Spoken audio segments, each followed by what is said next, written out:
get some energy going. The podcast, this is episode number 35. Today we're going to do something different. We're going to talk about the editing of a trailer, specifically the Joker. With me is Tyler. Tyler, how are you? Good, Sven. How are you doing? I'm all right. It's Monday morning, you know. What happened to our energy pledge? Oh, jeez. You know, it's better when we record at night. In the morning, it's tough. Especially, actually, I do have a story to tell you. I locked picture on the feature. Ooh. So the last 4 days I spent with the director just sitting in a chair and going over every scene, and the film is technically done on my end. I'm delivering right now. As we're speaking, I can see the files being created, the AAF files. Very cool. And what program do you use to do that out of Final Cut to make an AAF? It's a plugin called Audio Convert X2 Pro or something. Very cool. Clearly not a sponsor. Not a sponsor. I had to buy 2 plugins. One was that, and the other one was EDL-X, which creates an EDL for audio for color correction. And that works? We're going to find out. I called the folder Attempt 1, and I sent it over. It's being color corrected in the Netherlands, and I'm fully expecting that it's going to take a couple of rounds for us to really figure out what are the settings. Very cool. Well, I'm excited to see how it works out and hear about it and hear what to use, etc., etc. So thank you to everyone for listening to the podcast. If you enjoy what you're hearing, please subscribe to us on Apple Podcast Store, I think it's called. I guess I should figure that out. Stitcher, Spotify, anywhere you can listen to podcasts. And we appreciate you telling your friends about the podcast, your filmmaking comrades, letting them know about what we're doing and talking about. And we appreciate all the feedback and comments and thoughts that we receive, because it always makes it better for us. So thank you. Actually, this episode is inspired by a comment. Somebody suggested we should do the Joker trailer and possibly even interview whoever edited it, which we're not doing because I don't know who that is. Well, yeah, that's a very tricky thing to figure out in terms of trailer editors. You know, if you're in the industry, you know, but it's a very interesting process. I know some people that work in trailers and stuff, and it's a lot goes into this stuff. It's very interesting and fun to talk about, because it's almost getting to a point where it's more important than the film. Yeah. And it gets more attention than the film. There are a couple of houses here in LA. Possibly this was cut by Trailer Park, so it's really the house itself is sort of taking credit for it as opposed to a specific editor at that point. Yeah, infamously, also it's funny how, you know, I'm sure you heard the story of the Suicide Squad, how the trailer for Comic-Con was such a success that they brought those editors onto the feature to cut it. Very high stakes work. Yeah. I guess it very didn't interesting work and out, funny, though. because I told Sven, I was like, well, maybe with, you know, the event, and this is something we could actually really use feedback on from someone, anyone, multiple people, whatever gets the most reaction will do.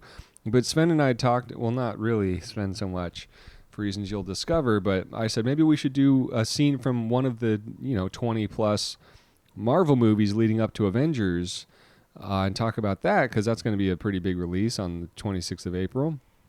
And he was like, very, very not interested and not a huge fan of comic book movies, it sounds like. And so we leave it to you, because then I couldn't really think of like a scene from those films to talk about the editing. I know infamously in Every Frame of Painting, they kind of compare Ant-Man to Star Wars in terms of pacing. And so I think maybe because, I don't know, for some reason there's a lot, I mean, whatever, there's moments that jump out. I generally like and enjoy the Marvel Cinematic Universe movies. But yeah, if anyone has any suggestions for a very interesting scene to dissect in those, let us know. Yeah, go ahead and torture me. And then Sven not being a fan of comic book movies, I was very surprised. Now, you know that what the Joker is, right? Yeah, well, it's part of the Batman universe, right? Yeah, he's the arch villain. Yeah. No, I get that. I sort of remember watching The Dark Knight for like the first 10, 15 minutes. But I was already, at that point, I was like just over the whole genre. So it's really hard for me to say, oh, you got to watch this movie. It's going to bring me back. I don't think there's one. And I'm a huge Christopher Nolan fan. So not Clearly. to watch The Dark Knight.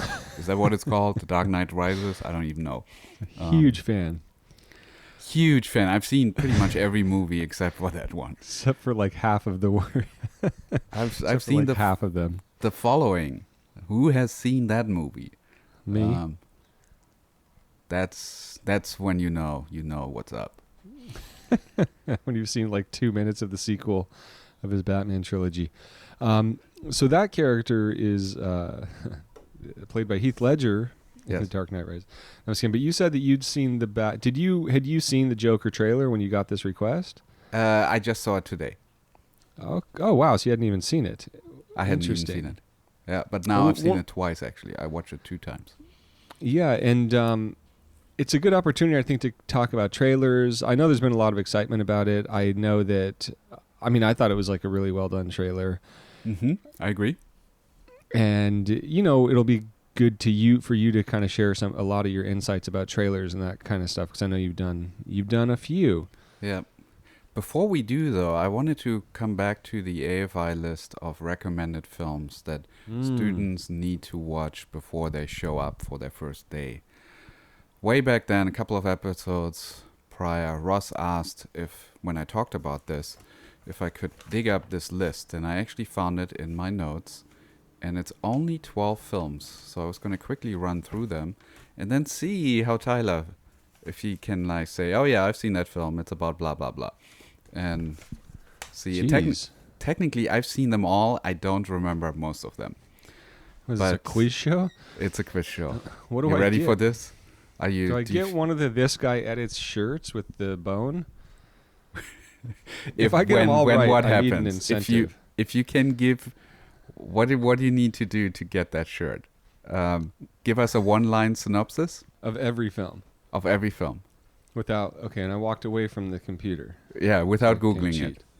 Okay, I'm gonna make noises that prove And I'm I not. started googling the first 6, so I can back you up there. And then I ran out of time. You're just gonna do the top 12, or are you picking the ones that you didn't know? I'm gonna do all 12. We're gonna do a lightning round. Ready? What are the 12 though? Yeah, I'm gonna tell you, and then you're gonna tell me what the movie is about. But wait, are they the top 12 or are they the 12 you didn't know? These are the 12 that you need to watch. It was only 12 actually. Oh, I thought it was Okay. like 26 or so, but it's not. Such- That list includes also a bunch of books, and those are a lot. And I can actually and this probably is very different than the AFI top one, the famous Include AFI a- top 100. include a These are the link, 12 that and they I'm say gonna don't scan come to this in, campus you if you can haven't seen review these it. 12. But if you feel like you want to be a filmmaker, AFI thinks these are the Right. films that you need to see. Okay, You ready? yeah. Okay, easy one. 8.5. 8.5, the Fellini film about the sort of metaphysical experience of a filmmaker trying to make his film reflecting on his life. Yes, Okay. I give you that one. Do you know why it's called 8.5? It's What? Federico Fellini's 8.5 film that he directed. So Oh. I guess there was one where he only half directed or so. Okay. Okay, next one. Tokyo Story. That's why it was called the Hateful 8.5 for Tarantino. Tokyo Story? Mhm. Oh, that's interesting. Now, so this is a Japanese film. It's sort of a domestic film. The director was just a little bit ahead of the curve in Japanese cinema, made it slightly before Kurosawa. Do you know who it was? I should, but I don't. Yashuro Uzo. Uzu. Okay, Okay. I'll take it. Okay, next one. Oh, super easy. Seven Samurai. Okay, so Seven Samurai we've reviewed on this podcast. It's the story of 7 samurai who are recruited by some villagers to protect them from some bandits. And there's Nice. a battle scene that respects the line at the end. Director is? By Kurosawa. We did it on this podcast like it was 2 shows ago. I know. I'm just want to make sure we tick off the box. Okay, next one. Wild Strawberries. Okay, so Wild Strawberries is the Bergman film Yes. about the family that eats a bunch of wild strawberries. Okay. It's fine. You get the director. If you get the director, we'll give you cut you some slack. Okay. Yeah. The condemned man escapes. The Condemned Man Escapes. Yeah. Fortunately, this is one I have not seen, but I do know it is about the man who's been condemned that escapes. Who's the director? I don't know. Otto Preminger. I know that's not it. No. Robert Bresson. Oh, Robert Bresson. Oh, that's right. Okay. Okay, sorry. French. No shirt for me. Well, shouldn't we come back next week? I don't want to burden people since I already got eliminated. Okay, we're gonna do the first 6. This is the last one, and then we'll do the next 6 next time. Yeah, and I won't have any more access to this list because only Sven has it, and it's on paper. Okay, cool. Can you say anything about the rules of the game? Not at this point. Okay, good.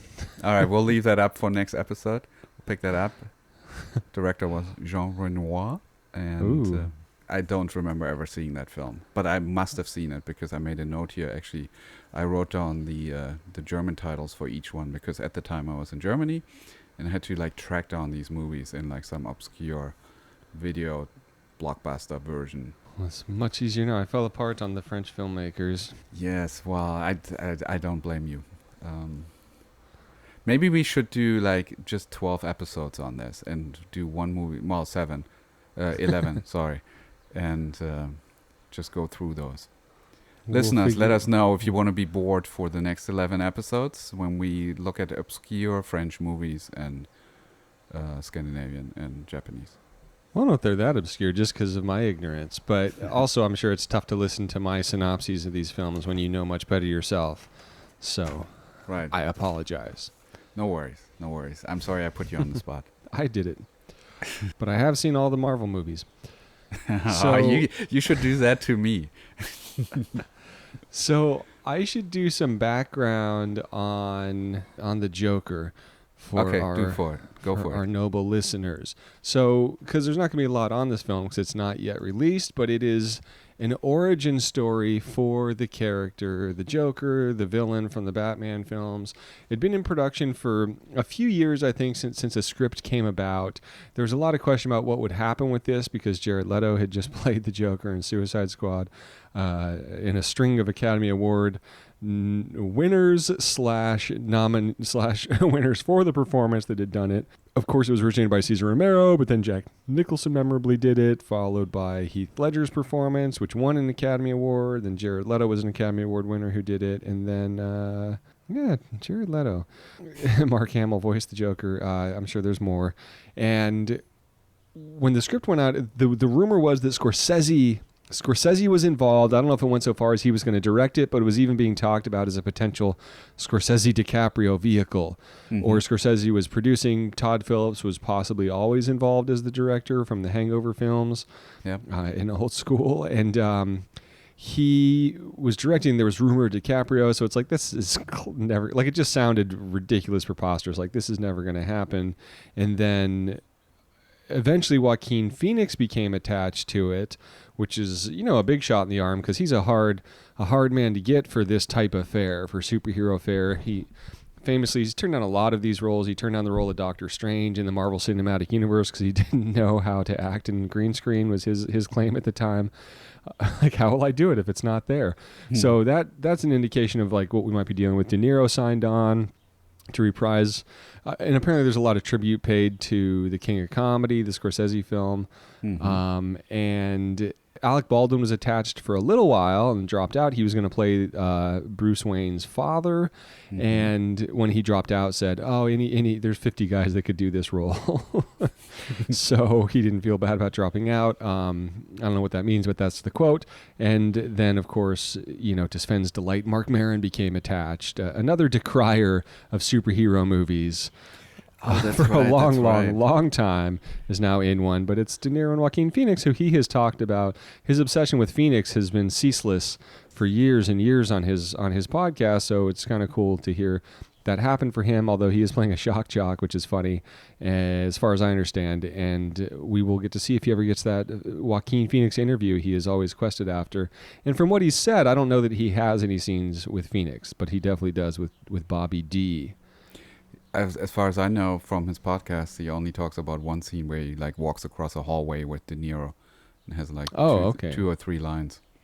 Oh, I see. Hmm. So I think that sets it up as far as we know. And then the trailer came out, got great acclaim. Sven and I have a mutual friend who's excited to see it, who I won't name, who I don't think knows it's a super knows that it's the Joker. So we'll talk about it. We're probably not going to have a lot of insights as to what the different clues and hints and so forth mean. Oh, a fun thing about this to look at, this is what I want to say, is that at some point someone took the footage of Joaquin Phoenix running around on location and edited an actual Joker trailer before the movie came out, which was like a fun thing that got millions of views. Neat. That I saw on YouTube of, it's like the actual footage of him running through New York stolen from location, but then intercut with scenes from like The Master and stuff like that to create the trailer for what the Joker movie could be. Good stuff. And now we have it. All right. Well, what we usually do on this podcast is we include a link in the description of a publicly available clip, and we did so this time. It's the official teaser trailer by Warner Brothers, and you can watch along as we see it and then analyze it. Or you can just listen as we try and make sense out of it and see if we can learn something about trailer editing, which is, it's a cool genre.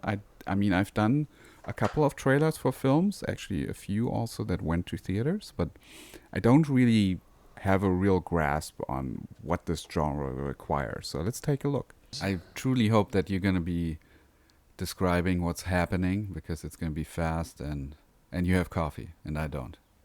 Oh, so I'm describing? Yeah, go ahead. Kick us off. Classic. All right. 3, 2, 1, click. Arthur, Okay, so we fade in does it on help to have Gotham someone to City. talk to? Whoops. Ooh, therapist scene, which I have a lot of feelings about. But it is Joaquin, so suddenly you're engaged. Nice What smile. could be going on? It's all about He's the walking smile. around. A lot of voiceover talking about his life. See his relationship with his mom. twisted physique. Yeah, reminds me of another movie. Mm-hmm. He's a little clown on the street, getting bullied and picked on. A lot going on. He gets knocked down. You see this twisted physique of his, Same movie making reference. something. Now we have the musical montage part. Great song. We can tell that he's in love. We can tell he has something to do with Arkham. I haven't seen anything superhero-y yet. At all. Crazy laugh at the comedy club. You shall smile as a tear creating the streak. Laughing on the subway. It's all him getting pushed down, shoved into the ground. Yeah, he gets beaten up. He's like It's a total victim. yeah, when you want to get behind. What kind of coward would do something that cold-blooded? Someone who hides behind a mask. Just fell And down then the that's- stairs. That's Bruce Wayne's dad talking about the coward hiding behind the mask, and he's walking up on this little kid. That has to be young Bruce Wayne, in my theory. My life was a tragedy. Slowly snapping. Got Bobby De Niro. Realize Oh, I just realized something. it's a comedy. His life has been a tragedy, but he just realized it's a comedy, and then you have him as just full-blown heavy mode, Oh, here's another movie reference. He's on the stairs. singing in the rain. Is that right? Yeah, exactly. And then we end on DC logo. All right, Cool. good. So let Nice us have little- it, Sven. Nice little trailer. It tells a story, which is amazing. usually now with the superhero movies or with a lot of action movies, it feels like, okay, we're introducing the characters, there's a conflict, and then it's fight, fight, fight, fight, fight. And just like glimpses of some witty lines and maybe some relationship issues, but it's basically all about the battle. And this doesn't feel like that at all. It feels like we're really wanting to make sure that we understand that this evil character is somebody that has reasons why he's become who he has become. Yes. And So why do they that's- do that? Do what? Like really make that point that he's being bullied and tortured and beaten up and thrown across stairs and stuff. Well, I mean, I think obviously, you know, audience sympathy is always a key goal, I feel like, Yeah. right? With these trailers. So you're dealing with, I mean, you just have to think about, I mean, we can analyze what comes across and then, you know, figure out what the possible goals were of that in the making of it. But, you know, the challenge coming into this is the things you have going for you from a marketing perspective are, okay, we have Joaquin Phoenix. That's great, big movie star, and we have a widely recognized character, but we're also recreating this character again. He's just been played recently in Suicide Squad and has been you know, Heath Ledger has an Academy Award for it, and then that's all just coming in the wake of Jack Nicholson playing it, you know, one of the most famous performances in film history, and then none of which even compare amongst themselves to, you know, Cesar Romero doing it in the first place. So you have that, you're like recreating a character, you're recasting, and you also have a villain who's like a well-known villain who I don't think anyone's ever partially been on the side of. Mm-hmm. Right? It's not like I mean, I guess, you know, going back to the Romero ones and, you know, with all those performances, especially the Nicholson one, you kind of get to see an origins and stuff like that. So there's a lot of challenges going into it. So I think the big thing is, and obviously that's part of the film, is one, we're seeing a lot that we don't know about the character, so it's new information. And then, you know, it's an underdog story is what's being presented. Who knows what it will actually be, but he's certainly being treated like a downbeaten protagonist. It's like Captain America. Yeah.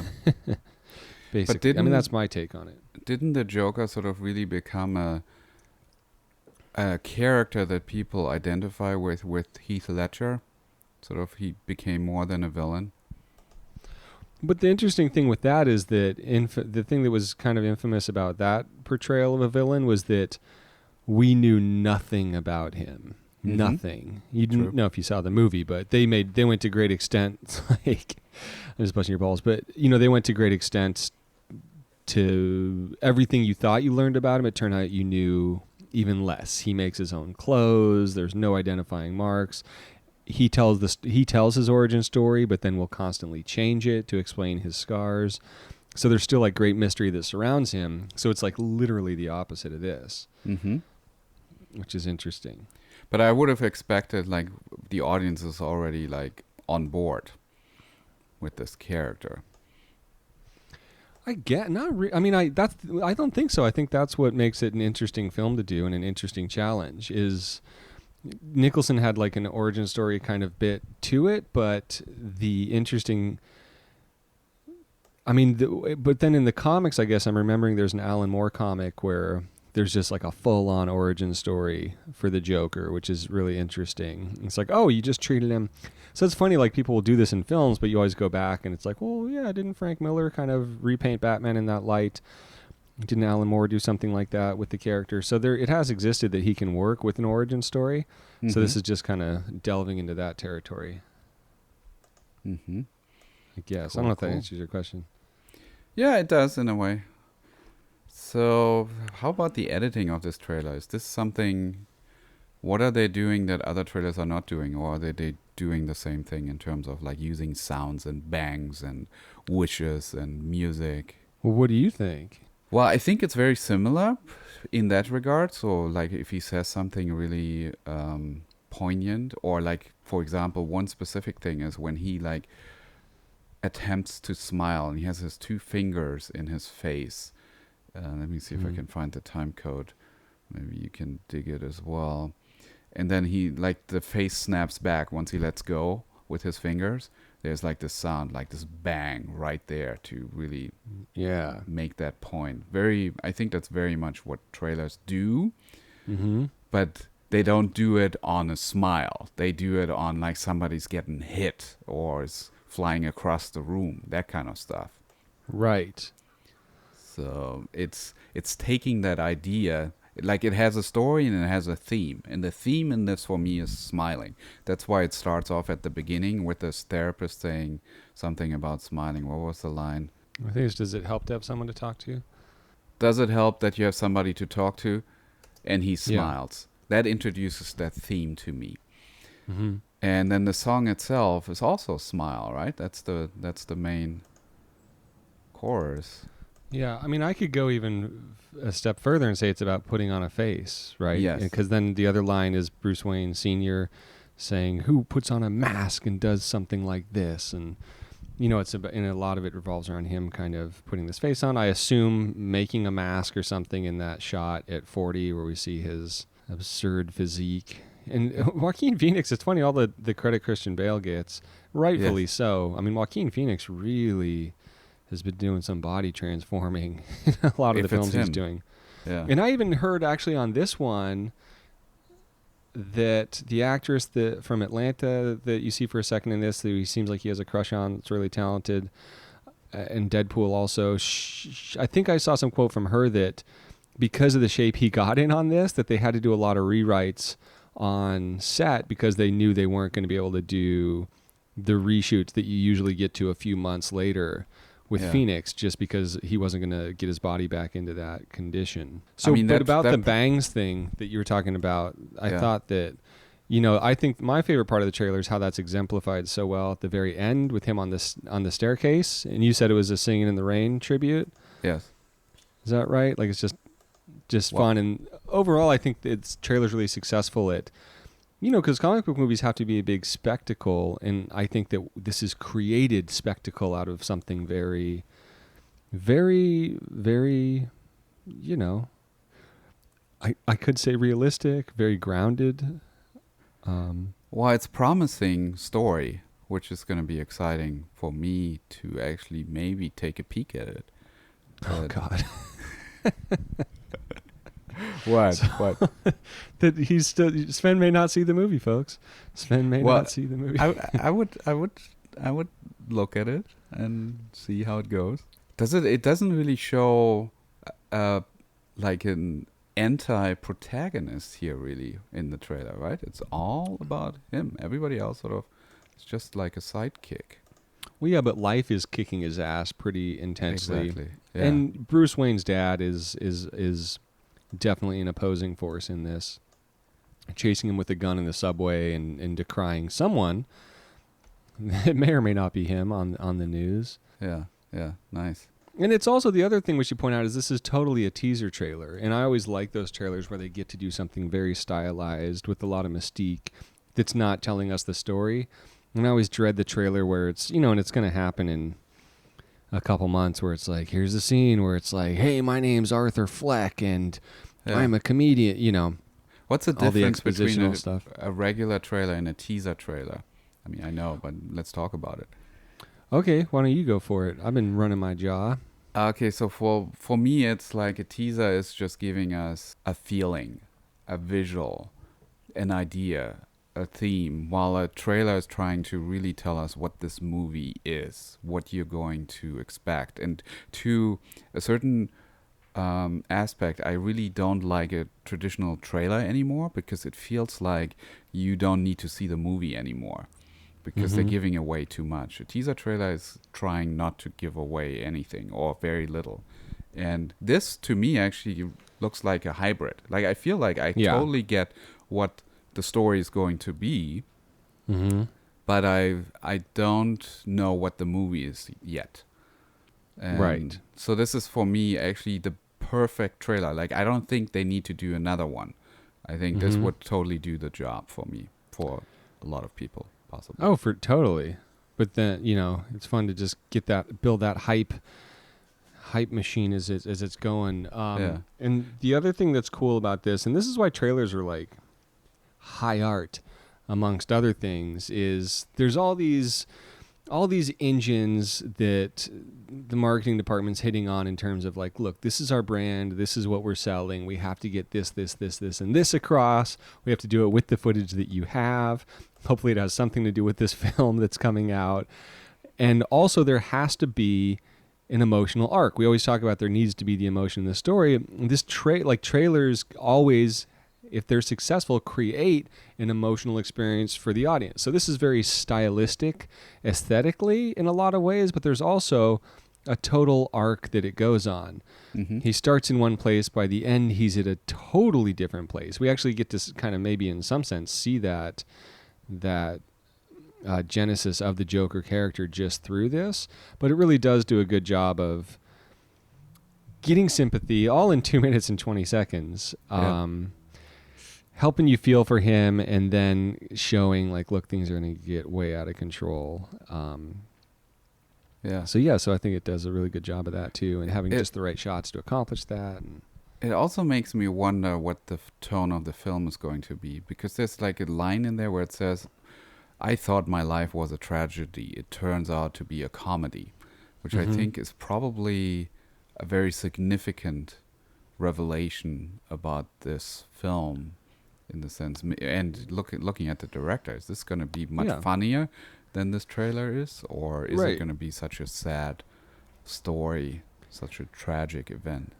Well, it's interesting because it's Todd Phillips, the director of the Hangover movies and Due Date, and what's the most recent thing he's done? I can't. But the also Joker? he thanks. Sorry, He did the. I'm just stalling. I know he did the. A Star is Born. No, he produced it. Sorry.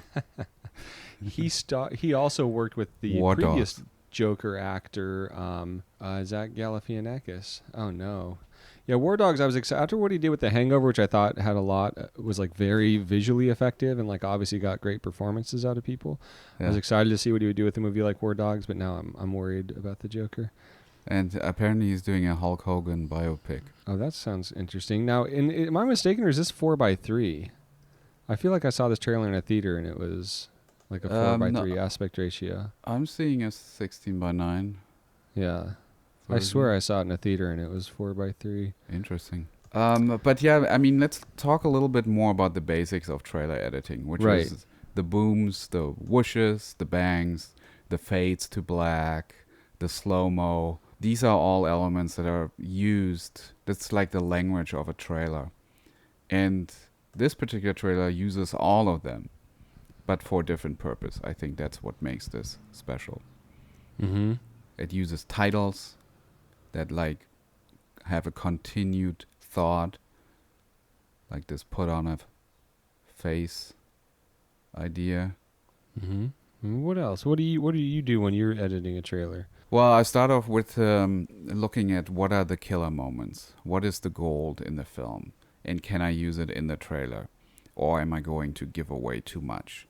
But I definitely want to show people what is the often the part in the movie that's called the fun and games part, which is the beginning of the second act, usually ends up being the majority of the trailer, because you're really exploring the premise of a film. So, for example, you have Wedding Crashers as a film. What's the fun and games? It's crashing weddings and picking up girls and pretending to know the groom or the bride and having fake conversations with them about their childhood.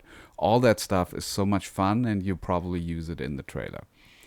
And then you sort of wrap around what's the core character arc. Like Wedding Crashers, they run into the wrong wedding, and suddenly he falls in love, and the bad guy arrives and makes trouble for them. That's sort of hinted in the trailer. Mm-hmm.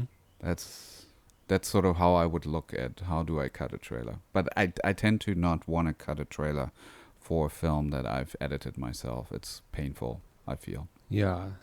Well, that's interesting because I know that, one of the things David Fincher asks for is a lot of the reasons like these David Fincher movies end up not going through at the last minute is he requires approval of all marketing materials, including the trailer. So he often does a lot of his own trailers, and he has an advertising background, so that's great. But I always wonder, and I love like the trailers he's done for his like the Fight Club trailer. All these things are great. Same thing with Paul Thomas Anderson, but it also makes me wonder. Maybe someone else should be doing, you know what I mean? Maybe these movies would do better if someone's able to, play on the psychological needs to just get an audience in the theater. I mean, you don't want to ruin the movie, of course, but I think that there's, especially when they put lots and lots and lots of money into these trailers. And in trailer houses, they actually have assistant editors often will have to recut, like just start doing their own cut of the film so that they have some sense of what the film is, never mind what's being done in the editing room, so they can start work on the trailer, because that begins way, way, way out. So that's an interesting thing to explore with trailers as well. Is it better just to, and I know the feeling of not wanting your movie ruined, you want to present the best foot, what you're trying to say, but there is like a whole thing of, I don't know, manipulating people to get them there that goes way beyond the understanding or interest of any filmmakers. Yeah, and I feel so close to it too, to then like make these choices. It's painful.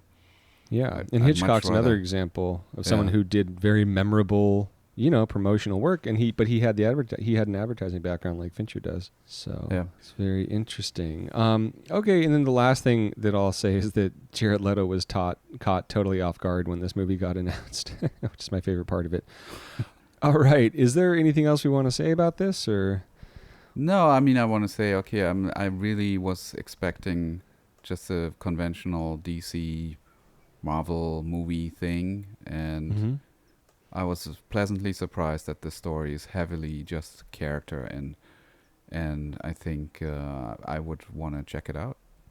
Oh, so from when it was suggested by a listener, you thought, oh, it's just going to be, you just figured it was another Marvel type thing, and yeah, exactly. Not until yesterday did you realize. Very cool. Yeah. No, I'm game for the idea of trying anything new. So I want to thank Mac Hawks for that's the username of the person that left the comment, to just like make us do something different. That's cool. I was excited about that. So I'm like, yeah, let's do a trailer. Very cool. And we're recording this the morning of the night that it's going up. So all our thoughts are fresh. Nice.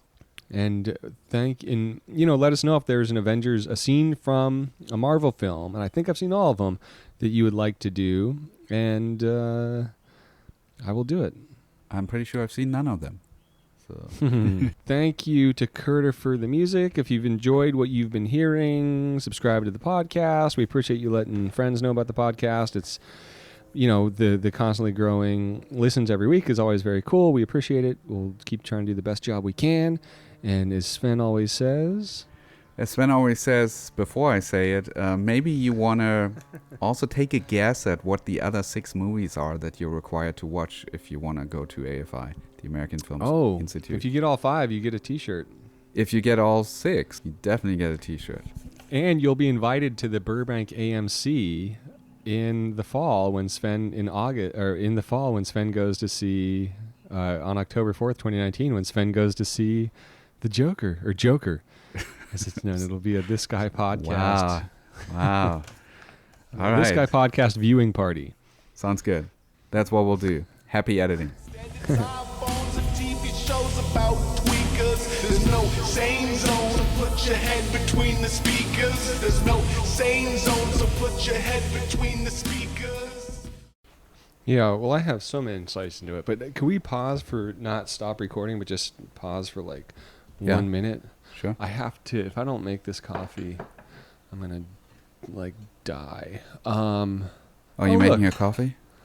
Well, I mean, everything's done. I just have to put it in the cup. I didn't even know you drink coffee. Oh, things have changed, Sven. Do you drink coffee when we have our meets with Dustin? You usually have a smoothie. Because I don't want to. No, I was always happy to go to that place because the coffee was like $1. Yeah. So I'd always get it. But then we pay the same amount for parking, so it was like. We pay more. Yeah.